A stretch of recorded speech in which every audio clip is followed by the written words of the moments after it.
qui m'a motivé à inscrire mon enfant au club de Lyon-La-Duchère, c'est le fait que j'étais moi-même licencié de ce club de foot et puis je suis natif du quartier. L'ambiance et la communauté au sein du club, moi je dirais familiale et populaire. La force du club, de notre club Lyon-La-Duchère, il part de là. Et on espère que la une va monter et va aller très loin en Coupe de France. Il était déjà inscrit dans d'autres clubs auparavant, mais il ne se plaisait pas spécialement. Il voulait vraiment être inscrit à la Duchère et donc j'ai suivi sa demande. Ils sont bien accompagnés, je trouve, en fait, au niveau des éducateurs, des coachs. J'ai vu aussi qu'il y avait de l'aide aux devoirs et tout ça. Je trouve ça très très très intéressant pour un club sportif.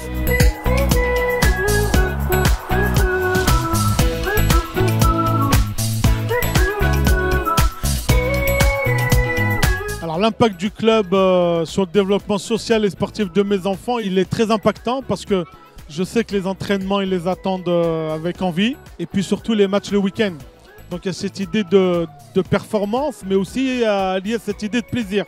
Et ça fait un équilibre dans leur agenda, dans leur quotidien, qui est très important. Enfin, je trouve qu'il y a beaucoup d'événements qui sont mis en place. Et l'ambiance aussi, je trouve qu'elle est... en fait, vous êtes à l'écoute. Il y a un bon suivi, voilà.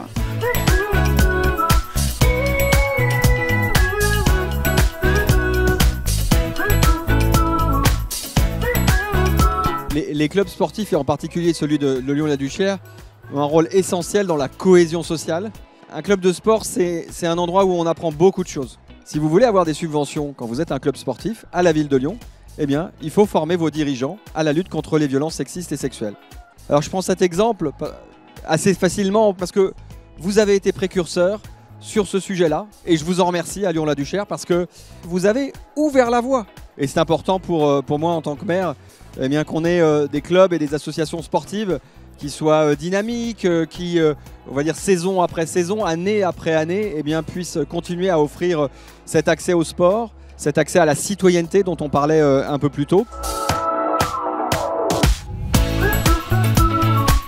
Ça fait une dizaine d'années que le club a une grande place au sein du quartier, mais ces 3 dernières années encore plus, puisqu'il y a pas mal de projets qui ont été développés. Et du coup, en partenariat aussi avec les acteurs locaux, pendant longtemps, on a eu 3 équipes. Et puis aujourd'hui, on est ravis d'avoir un pôle féminin au complet avec des équipes U9 aux équipes seniors. Voilà, aujourd'hui, moi, je suis fière d'en être la vice-présidente, puisqu'on aide à faire grandir ces enfants dans les meilleures conditions. Et ça va au-delà du foot, c'est des vrais citoyens. Donc, j'en suis ravie.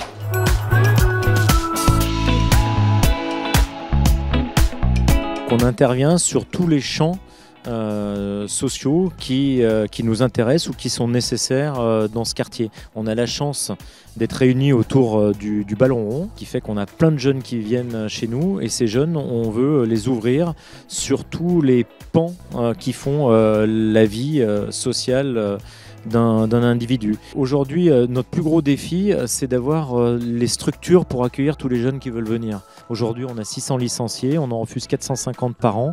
Il faudrait qu'on arrive à en accueillir beaucoup plus. Le 18 novembre dernier, à la fois, on avait notre équipe de National 3 qui gagnait contre Bastia, la 2e division, 4-1 en Coupe de France. Et en même temps, on avait une demi-page dans le journal Le Monde, le journal le plus prestigieux en France, sur notre action sociale. La plus grande réussite, à mon avis, du club, c'est de pouvoir mener les deux de front et apporter à la fois de l'excellence sportive et de l'excellence sociale au sein de ce club.